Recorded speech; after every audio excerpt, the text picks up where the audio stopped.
The last thing my husband ever said to me was about wine. Maria, Nathan whispered, his voice weak but still carrying that sommelier's precision. Don't forget to check the 82 Bordeaux. It's time. Then he closed his eyes for the final time, leaving me with a cryptic message and a heart full of questions. I'm Maria Delacroix. Though I was born Maria Castillo before marrying into one of California's most prestigious winemaking families. For 8 years, I'd helped run Delacroix vineyards alongside my husband Nathan, turning a respected family vineyard into one of Napa Valley's most innovative wineries. Our experimental blends had won international awards, and our traditional vintages were sought after by collectors worldwide. But none of that mattered to my mother-in-law, Patricia Delacroix, who had never approved of her son marrying the help. Her words for the viticulture expert who'd originally been hired to modernize their grape production. He's gone. Patricia's voice cut through my grief 2 days after Nathan's funeral. She stood in the doorway of the vineyard house Nathan and I had shared, impeccable in designer black, not a silver hair out of place. And it's time for you to leave. This is my home, I protested, still numb from burying my husband. Nathan and I built this together. Nathan built nothing, she snapped. This vineyard has been in the Delacroix family for 4 generations. You were just a temporary distraction. The property reverts to the family trust now, and you have no claim to it. She handed me an eviction notice already prepared by her lawyers. You have 48 hours to vacate the premises. I stood in our bedroom, my bedroom now, surrounded by 8 years of shared life. Photos from our wedding in the vineyard, Nathan beaming as we toasted with our first award-winning blend. The antique wine opener he'd given me on our first anniversary. The soil samples we'd been studying for a new organic growing section. Don't forget to check the 82 Bordeaux. Nathan's last words echoed in my mind as I mechanically packed my clothes. The 82 Bordeaux. We had several bottles in the cellar, part of the original Delacroix collection that Nathan's grandfather had started. Nathan had always been protective of that vintage, keeping it in a special section of the temperature-controlled cellar. Patricia's voice carried up from downstairs, where she was instructing the estate manager on returning things to proper order. I had less than 2 hours before she would have security escort me out, just enough time to check the cellar one last time. The cellar had always been my favorite place on the property, cool stone walls lined with history in bottle form. The subtle symphony of climate control systems maintaining perfect temperature and humidity. Nathan and I had spent countless hours here, discussing vintages, planning new blends, dreaming about the future. The 82 Bordeaux section was in the back, behind a heavy wooden door that Nathan had installed himself. Family treasures need extra protection, he'd said with that mysterious smile of his. I'd always assumed he meant the wine. The door creaked open, revealing racks of carefully preserved bottles. But something was different. The far wall, usually shrouded in shadow, showed a hairline crack I'd never noticed before. When I touched it, the section moved slightly. My hands trembled as I pressed harder. The wall panel swung inward, revealing a small room beyond. Motion-activated lights flickered on, illuminating not wine racks, filing cabinets, and a desk covered in documents. The first file I opened made my heart stop. It was a deed, the original deed to Delacroix Vineyards. But the name on it wasn't Delacroix. It was Martinez, dated 1947. More documents told a story that Patricia had probably thought was buried forever. The vineyard hadn't been in the Delacroix family for 4 generations. It had belonged to the Martinez family, who had worked this land since California was still part of Mexico. The Delacroix family had acquired it through a combination of predatory loans and forged documents during a period when Hispanic landowners were being systematically dispossessed. Nathan's grandfather hadn't started the vineyard, he'd stolen it. And Nathan had discovered the truth. A leather-bound journal caught my eye. I recognized Nathan's handwriting.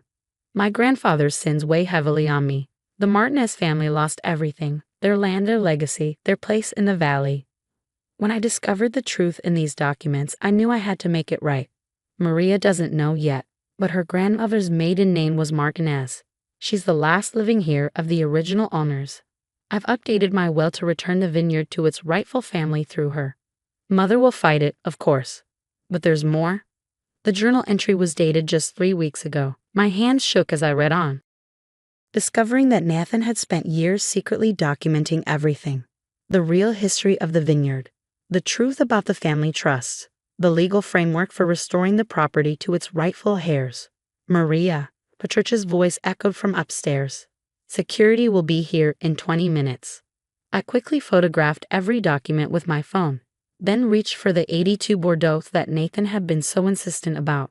Behind the bottle was a small key taped to the wall, with a note in Nathan's writing, Safe Deposit Box 247, Valley First Bank. Everything you need is there. As I carefully replaced everything and slipped out of the secret room, I heard footsteps on the cellar stairs. Patricia appeared, flanked by 2 security guards. Still trying to steal our wine? She asked coldly. I clutched my phone, now holding the explosive truth about her family's legacy. Just saying goodbye to the cellar. I'm leaving now. Good, she gestured to the guards. Escort her out. And make sure she doesn't take anything that belongs to the Delacroix family. If she only knew. Valley First Bank's safety deposit box 247 contained exactly what Nathan had promised. Everything I needed. A properly executed will, dated just 2 weeks before his death. USB drives containing years of research into the Martinez family's claim to the land. Most importantly, a letter explaining why he kept this secret even from me. My dearest Maria, he'd written, if you're reading this, then I ran out of time to tell you in person. When I discovered that you were unknowingly the heir to the land my family stole, I knew I had to make things right. But Mother's network of influence in the valley runs deep.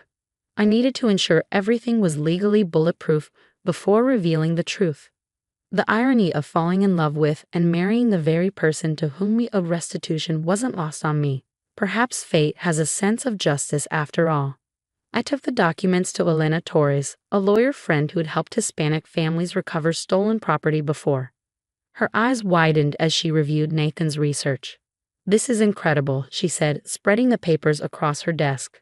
The original deed, proof of the fraudulent transfer, even documentation of similar land thefts throughout the valley. Your husband was thorough. Will it hold up in court? Elena smiled. Better than that. It won't have to. She held up Nathan's will. This is ironclad. He left everything to you, not just his share of the vineyard, but his majority stake in the family corporation that owns it. Patricia can contest it, but she'll lose. She'll try anyway, I said, remembering my mother-in-law's cold determination. Oh, I count on it. Elena's smile turned predatory. Because when she does, all of this becomes public record. Every dirty detail about how her family built their fortune on stolen land. We didn't have to wait long. The next morning, Patricia's lawyers filed an emergency injunction to block the execution of Nathan's will. Their argument was predictable. I had unduly influenced Nathan, taken advantage of his illness, wasn't really his wife in any meaningful sense.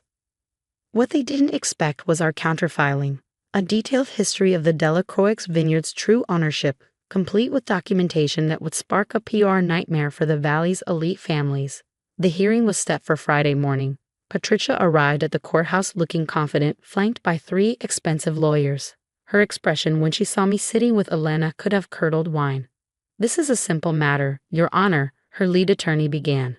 Mrs. Delacroix contests the validity of a will made under suspicious circumstances. If I may, Your Honor, Elena interrupted, rising. Before we proceed, I'd like to submit some additional context about the property in question. She began distributing copies of Nathan's research. I watched Patricia's face as she read the first page. She went pale, then red, then pale again. Her lawyers huddled around her, whispering urgently. Your Honor, Elena continued, what we have here is more than a simple will contest. This is about historical justice. The property Mrs. Delacroix claims as her family's heritage was actually stolen from my client's ancestors through documented fraud. The judge, an older woman with shrewd eyes, studied the documents carefully. These are serious allegations, Counselor. They're lies, Patricia burst out. That land has been in our family for generations. Yes, I said quietly, speaking for the first time. But before that, it was in my family for generations. Nathan discovered the truth and spent years documenting everything. That's why he left it to me, not just because I was his wife, but because it was the right thing to do. I pulled out one final document, a photograph from my grandmother's collection that Nathan had found during his research. It showed the Martinez family in front of the original Vineyard house, dated 1946. The woman in the center could have been my twin. Your Honor, Alana said, we're prepared to present extensive evidence of the historical land theft, including similar cases involving other prominent Valley families. Or, she glanced at Patricia's lawyers, we can discuss a settlement that allows for a quiet transfer of ownership while preserving everyone's dignity. The message was clear. Fight this, and every privileged family in the Valley would be exposed. Patricia's lawyers requested a recess. They returned 30 minutes later, ashen-faced. We're prepared to withdraw our objection to the will, the lead attorney announced. Mrs. Delacroix Sr. will also resign her position on the corporation's board, effective immediately. The judge nodded, unsurprised. Will that be satisfactory, Mrs. Delacroix? She asked me. I thought about Nathan, about his years of secret research, about his determination to right a historical wrong while protecting both families' dignity. Yes, Your Honor. With one condition. I turned to Patricia. The Vineyard's history, the true history, should be acknowledged, not hidden away in a secret room. 2 months later, I stood in the Vineyard's tasting room, now renovated to include a historical display. Photos of both families, Martinez and Delacroix, shared the walls. The story of the land, both painful and redemptive, was there for all to see. The 82 Bordeaux had been moved from its hidden room to a place of honor. Nathan's note beside it told visitors its significance. This wine represents both the darkness and light of our valley's history. Made from grapes grown on stolen land, it also became the key to restoring truth and justice.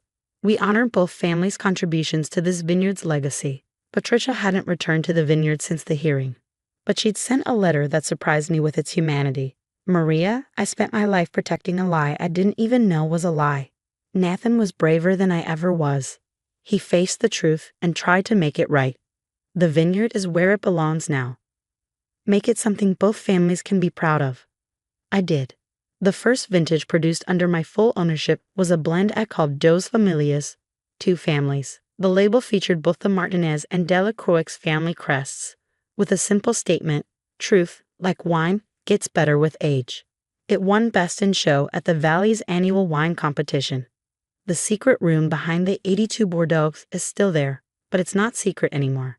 It's a small museum now, documenting the Valley's complex history of land ownership and the families who worked this soil. School groups visit to learn about both the difficulties of the past and the possibilities for reconciliation. Sometimes, late in the evening, I sit in what used to be Nathan's office, looking out over the vines our families have tended for generations. The land doesn't care who owns it legally. It only knows the hands that work it, the love that tends it, the truth that flows through it like wine through veins. Nathan's last words make perfect sense now. The 82 Bordeaux wasn't just wine. It was a key to unlocking truth, a bridge between past and future, a testament to the fact that sometimes the best way to honor a legacy is to correct it. This year's harvest promises to be exceptional. The grapes seem to know they're growing in soil finally free from secrets, nourished by truth as much as rain. When the wine is ready, it will tell a story not just of one family or another, but of justice, love, and the courage to make things right.